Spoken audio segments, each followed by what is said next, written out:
Iran যুক্তরাষ্ট্র ইসরায়েলের সংঘাতের ভয়াবহ প্রভাব পড়তে শুরু করেছে ইসরায়েলের অভ্যন্তরীণ জনজীবনে। যুদ্ধের দীর্ঘসূত্রিতায় দেশটিতে দেখা দিয়েছে তীব্র খাদ্য সংকট। একদিকে নিত্যপণ্যের আকাশচুম্বী দাম, অন্যদিকে নিরাপত্তার অভাবে লাখো লাখো ইহুদি নাগরিক ইসরায়েল ছেড়ে পাড়ি জমাচ্ছেন অন্য দেশে। যুগে যুগে বিভিন্ন দেশ ও স্থান থেকে বারবার বিতাড়িত হয়েছে ইহুদিরা, যেন পালিয়ে বেড়ানোই ইহুদিদের নিয়তি। আজকের প্রতিবেদনে তুলে ধরব কেন ইসরায়েল ছাড়ছেন ইহুদিরা, কোথায় যাচ্ছেন তারা, তবে কি নতুন রাষ্ট্র গড়তে চাইছে ইহুদিরা? বিস্তারিত থাকছে বিশেষ এই প্রতিবেদনে। ইরানে হামলা চালিয়ে হিসেবে চরম গড়মিল করে ফেলেছিল যুক্তরাষ্ট্র এবং ইসরায়েল। ইরানের মুহুর্মুহুর ক্ষেপণাস্ত্র হামলায় দিশেহারা কট্টর ইসলাম বিদ্বেষী বেনিয়ামিন নেতানিয়াহুর দেশ ইসরায়েল বিশ্বের অঘোষিত পরাশক্তি ইরানের হামলা চালিয়ে যেন ভীমরুলের চাকে হানা দিয়েছিল ইসরায়েল এবং যুক্তরাষ্ট্র। যুদ্ধের ময়দানে রীতিমতো নাকানি চুবানি খেয়েছে তারা। ইরানের মিসাইলের কাছে মার্কিনীদের প্রতিরক্ষা ব্যবস্থা যেন খেলনায় পরিণত হয়েছিল।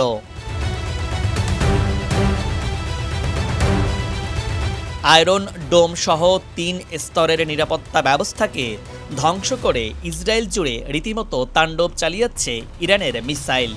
তছনছ করে ফেলেছে ইসরায়েলের শহর, বন্দর, এমনকি সব সামরিক স্থাপনাও।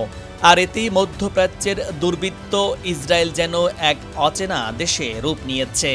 ইরানের পাল্টা ব্যালিস্টিক ক্ষেপণাস্ত্র এবং ড্রোন হামলায় কেঁপে উঠেছে ইসরায়েলের মাটি, যার ফলে ইসরায়েলের আকাশ ছোঁয়া অহংকার, নাক উঁচু করে দাঁড়িয়ে থাকা পশ্চিমা ফ্যাশনের অভিজাত প্রসাদগুলো এখন জাত হারিয়ে দুর্ভিক্ষের কাঙাল হয়ে টিকে রয়েছে। মুখ থুবড়ে পড়েছে আরব মুল্লুকে যুক্তরাষ্ট্রের ভাড়াটে গুন্ডা, সন্ত্রাসী আর দখলদার রাষ্ট্র ইসরায়েলের ভবনগুলো। ২৮ ফেব্রুয়ারি যুক্তরাষ্ট্র ইসরায়েলের অতর্কিত হামলার পর থেকেই সেই ইতিহাসই বারবার মনে করিয়ে দিচ্ছিলেন ইরানের সর্বোচ্চ নেতৃত্ব। তেল বাজারে মন্দা, মধ্যপ্রাচ্যের আঞ্চলিক বিশৃঙ্খলা, সর্বাত্মক যুদ্ধের আশঙ্কা, সব মিলিয়ে আঁতকে উঠেছিল পুরো বিশ্ব। কেন দিন শেষে ঘটল ঠিক উল্টো? বছর তো দূরের কথা, ১.৫ মাসেও ধোপে টিকল না মরু ডাকাত হিসেবে খ্যাত মার্কিন যুক্তরাষ্ট্রের ভাড়াটে গুন্ডা ইসরায়েল। ইরানে ইসরায়েল এবং যুক্তরাষ্ট্রের যৌথ হামলার পর কেঁপে উঠেছে গোটা মধ্যপ্রাচ্য, কিন্তু বিস্ময়ে জাগিয়েছে আরেকটি দৃশ্য। তেহরান যখন আগুনের মুখে, তখন তার পাশে দাঁড়ায়নি মুসলিম বিশ্ব। একের পর এক রাষ্ট্র শুধু নিন্দা জানিয়েই দায়িত্ব সেরেছে, বাস্তবে কেউই এগিয়ে আসেনি। একাই নিজের শির উঁচু করে মার্কিন আগ্রাসন আর দখলদার যুদ্ধবাজ ইসরায়েলের বিরুদ্ধে লড়াই চালিয়ে গেছে ইরান। বিশ্লেষকরা বলছেন, সৌদি আরব সহ উপসাগরীয় দেশগুলো ইরানকে দুর্বল দেখতেই যেন বেশি আগ্রহী। তারা নিজেদের যুক্তরাষ্ট্রের শত্রু হিসেবে দেখতে চায় না। কিন্তু তাতে কি এবার ইরান তার ঝাল বুঝিয়ে দিয়েছে?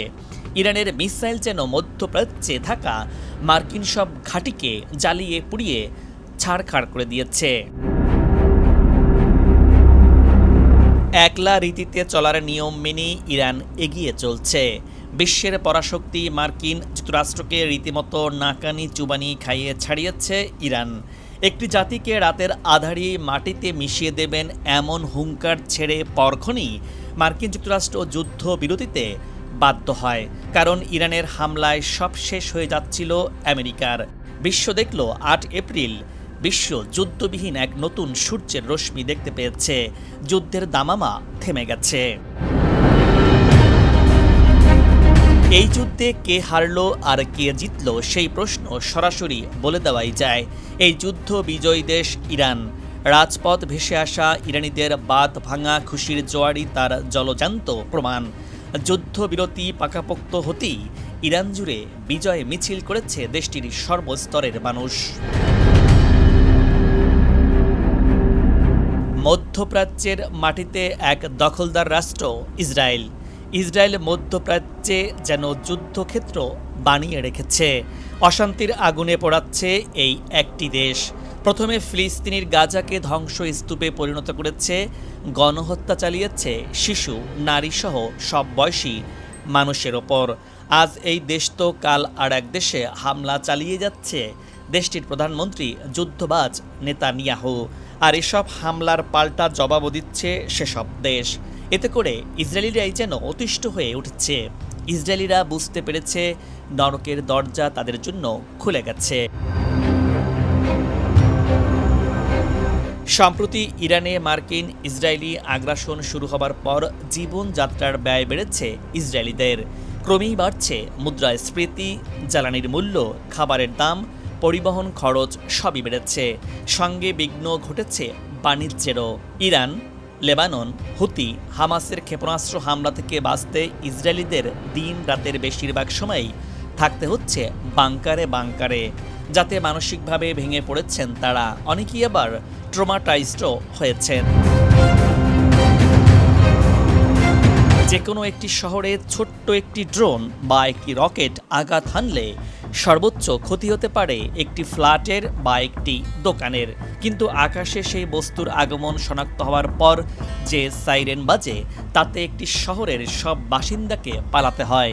এভাবে দিন রাতের বেশি সময় ধরে এই লুকোচুরি খেলা খেলতে গিয়ে ইহুদিদের জীবন নাজেহাল হয়ে পড়েছে। বিশ্লেষকরা বলছেন, প্রতিরোধ যোদ্ধাদের এই কঠোর প্রতিরোধ ইসরায়েলের সামরিক পরিকল্পনাকে এলোমেলো করে দিয়েছে। ইসরায়েল এখন আর নিরাপদ কোনো রাষ্ট্র নয়। ইসরায়েলের নাগরিকদের বসতিগুলো এখন জনশূন্য ভুতুড়ে শহরে পরিণত হয়েছে। বিধ্বস্ত ইসরায়েলের সুপার মার্কেটগুলোর চিত্র এখন অনেকটাই ভিন্ন। এক সময়ের উপচে পড়া ভিড় আজ ম্লান। সেলফগুলো খালি পড়ে আছে, আর যেসব পণ্য পাওয়া যাচ্ছে তার দাম সাধারণ মানুষের নাগালের বাহিরে। যুদ্ধের কারণে কৃষি খাত স্থবির, আমদানি পথ বাধাগ্রস্ত হওয়ায় খাদ্য ঘাটতি চরম আকার ধারণ করেছে। বিশেষ করে তাজা শাকসবজি ও মৌলিক খাদ্যশস্যের অভাব সাধারণ ইসরায়েলিদের জীবনকে করে তুলেছে দুর্বিষহ।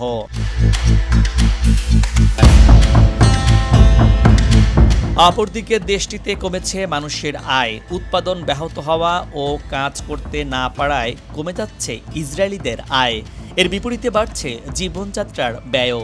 যুদ্ধ চালাতে গিয়ে প্রতি সপ্তাহে ইসরায়েলের $300 কোটি বেশি খরচ হচ্ছে, যা তাদের সামগ্রিক অর্থনীতিতে ভয়াবহ সংকট তৈরি করেছে।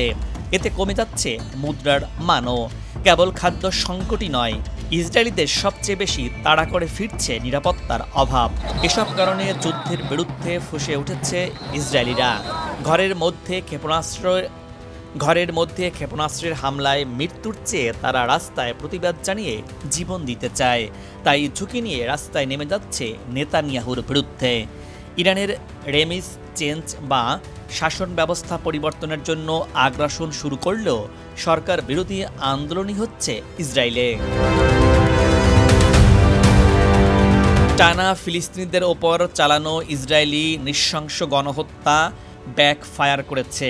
ইরানের হামলা আর নিজের দেশের ভেতরে নানা সমস্যায় টিকতে না পেরে অবৈধ এ ভূখণ্ড ছাড়তে ইহুদিদের মধ্যে প্রতিযোগিতা শুরু হয়েছে। তাদের উল্লেখযোগ্য অংশ ভবিষ্যৎ নিয়ে অনিশ্চয়তায় ভুগছে, ডুবে যাচ্ছে হতাশার সাগরে। আর তাই জন্মভূমি ছাড়ার হিড়িক পড়েছে ইসরায়েলিদের মধ্যে। টিআরটি ওয়ার্ল্ডের এক প্রতিবেদনের তথ্য বলছে, গাজা সংঘাত ও অভ্যন্তরীণ অস্থিরতার মাঝে 2023 এবং 2024 সালে প্রায় 1 লাখ ইসরায়েলি দেশ ছেড়েছে। তেল আভিভ বিশ্ববিদ্যালয়ের একটি গবেষণা থেকে এই তথ্য পাওয়া গিয়েছে। অথচ ইসরায়েলের মোট নাগরিকের সংখ্যা মাত্র 1 কোটি। এরও আবার অনেকেই অন্য দেশে থাকেন। নিরাপত্তাহীনতায় ভুগতে থাকায় তারা দেশ ছাড়ছেন। জীবনযাত্রার ব্যয় বেড়ে যাওয়া, কর্মের সন্ধানেও ছুটছেন কেউ কেউ। যেসব ইসরায়েলি দক্ষ পেশাদার, তারা আর যুদ্ধ পরিস্থিতির ভার সইতে চাইছেন না। এই প্রবণতা ইসরায়েলের জন্য বড় ঝুঁকি তৈরি করতে পারে।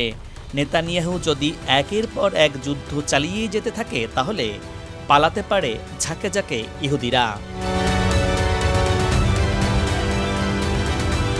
মিশর সীমান্ত এখন ইসরায়েলিদের পালানোর প্রধান পথে রূপ নিয়েছে।